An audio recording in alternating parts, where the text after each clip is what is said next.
Chapter 2, The Law of Prosperity. Yea, the Almighty shall be thy defense, and thou shalt have plenty of silver. One of the greatest messages given to the race through the scriptures is that God is man's supply, and that man can release through his spoken word all that belongs to him by divine right. He must, however, have perfect faith in his spoken word. Isaiah said, "My word shall not return unto me void, but shall accomplish that whereunto it is sent." We know now that words and thoughts are a tremendous vibratory force, ever molding man's body and affairs. A woman came to me in great distress and said she was to be sued on the 15th of the month for $3,000. She knew no way of getting the money and was in despair. I told her that God was her supply and that there is a supply for every demand. So I spoke the word. I gave thanks that the woman would receive $3,000 at the right time in the right way. I told her she must have perfect faith and act her perfect faith. The 15th came, but no money had materialized. She called me on the phone and asked what she was to do. I replied, "It is Saturday, so they won't sue you today. Your part is to act rich, thereby showing perfect faith that you will receive it by Monday." She asked me to lunch with her to keep her courage. When I joined her at a restaurant, I said, "This is no time to economize. Order an expensive luncheon and act as if you have already received the $3,000. All things whatsoever ye ask in prayer, believing ye shall receive." You must act as if you had already received. The next morning, she called me on the phone and asked me to stay with her during the day. I said, "No, you are divinely protected and God is never too late." In the evening, she phoned again, greatly excited, and said, "My dear, a miracle has happened. I was sitting in my room this morning when the doorbell rang. I said to the maid, 'Don't let anyone in.' The maid, however, looked out the window and said, 'It's your cousin with the long white beard.' So I said, 'Call him back. I would like to see him.' And he was just turning the corner when he heard the maid's voice, and he came back. He talked for about an hour, and just as he was leaving, he said, 'Oh, by the way, how are finances?' I told him I needed the money, and he said, 'Why, my dear, I will give you $3,000 the first of the month.' I didn't like to tell him that I was going to be sued. What shall I do? I won't receive it till the first of the month, and I must have it tomorrow.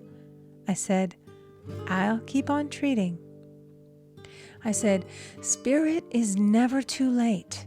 I give thanks that she has received the money on the invisible plane and that it manifests on time.' The next morning, her cousin called her up and said, 'Come to my office this morning, and I will give you the money.'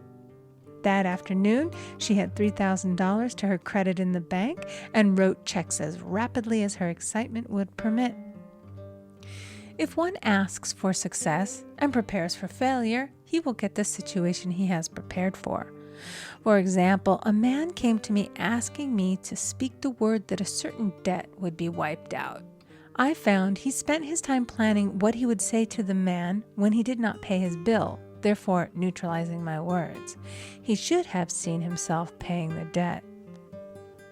We have a wonderful illustration of this in the Bible, relating to the 3 kings who were in the desert, without water for their men and horses. They consulted the prophet Elisha, who gave them this astonishing message. "Thus saith the Lord, ye shall not see wind, neither shall ye see rain, yet make this valley full of ditches." Man must prepare for the thing he has asked for when there isn't the slightest sign of it in sight. For example, a woman found it necessary to look for an apartment during the year when there was a great shortage of apartments in New York. It was considered almost an impossibility, and her friends were sorry for her and said, "Isn't it too bad? You'll have to store your furniture and live in a hotel." She replied, "You needn't feel sorry for me. I'm a Superman, and I'll get an apartment." She spoke the words, "Infinite Spirit, open the way for the right apartment."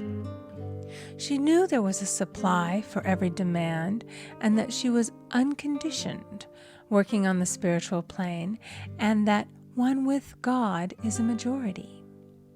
She had contemplated buying new blankets when the tempter, the adverse thought or reasoning mind, suggested, "Don't buy the blankets. Perhaps, after all, you won't get an apartment and you will have no use for them." Promptly, she replied to herself, "I'll dig my ditches by buying the blankets."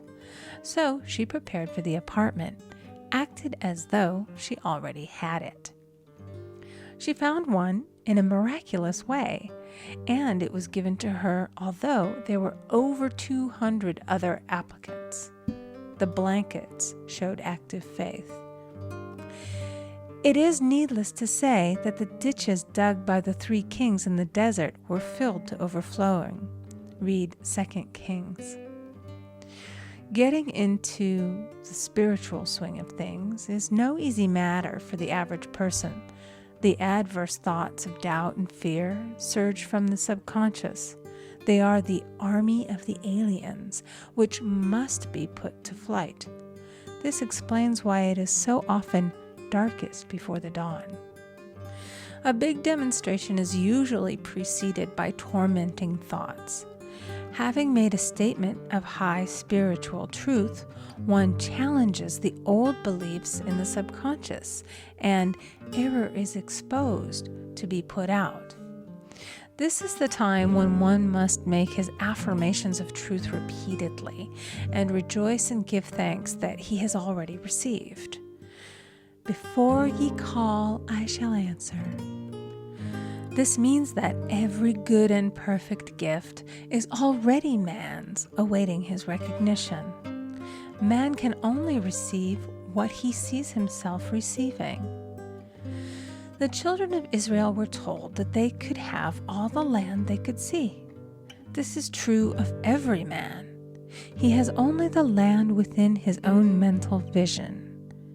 Every great work, every big accomplishment has been brought into manifestation through holding to the vision. And often, just before the big achievement, comes apparent failure and discouragement. The children of Israel, when they reached the promised land, were afraid to go in, for they said it was filled with giants who made them feel like grasshoppers. "And there we saw the giants, and we were in our own sight as grasshoppers." This is almost every man's experience. However, the one who knows spiritual law is undisturbed by appearance and rejoices while he is yet in captivity. That is, he holds to his vision and gives thanks that the end is accomplished. He has received. Jesus Christ gave a wonderful example of this. He said to his disciples, "Say not ye, there are yet 4 months, and then cometh the harvest? Behold, I say unto you, lift up your eyes, and look on the fields, for they are ripe already to harvest." His clear vision pierced the world of matter, and he saw clearly the 4th-dimensional world, things as they really are, perfect and complete in divine mind. So man must ever hold the vision of his journey's end and demand the manifestation of that which he has already received. It may be his perfect health, love, supply, self-expression, home, or friends. They are all finished and perfect ideas registered in divine mind, man's own superconscious mind, and must come through him, not to him. For example, a man came to me asking for treatments for success. It was his imperative that he raise, within a certain time, $50,000 for his business. The time limit was almost up when he came to see me in despair. No one wanted to invest in his enterprise, and the bank had flatly refused a loan. I replied, "I suppose you lost your temper while at the bank, therefore your power. You can control any situation if you first control yourself." "Go back to the bank," I added, "and I will treat." My treatment was, "You are identified in love with the spirit of everyone connected with the bank. Let the divine idea come out of this situation." He replied, "Woman, you are talking about an impossibility. Tomorrow is Saturday. The bank closes at 12, and my train won't get me there until 10, and the time limit is up tomorrow, and anyway, they won't do it. It's too late." I replied, "God doesn't need any time and is never too late. With him, all things are possible." I added, "I don't know anything about business, but I know all about God." He replied, "It all sounds fine when I sit here listening to you, but when I go out, it's terrible." He lived in a distant city, and I did not hear from him for a week. Then came a letter. It read, "You were right. I raised the money, and I will never again doubt the truth of all that you have told me." I saw him a few weeks later, and I said, "What happened? You evidently had plenty of time after all." He replied, "My train was late, and I got there just 15 minutes to 12. I walked into the bank quietly, and I said, 'I have come for the loan.' And they gave it to me without a question." It was the last 15 minutes of the time allotted to him, and Infinite Spirit was not too late. In this instance, the man could never have demonstrated alone. He needed someone to help him hold the vision. This is what one man can do for another. Jesus Christ knew the truth of this when he said, "If two of you shall agree on earth as touching anything that they shall ask, it shall be done for them of my Father which is in heaven." One gets too close to his own affairs and becomes doubtful and fearful. The friend or healer sees clearly the success, health, or prosperity and never wavers because he is not close to the situation.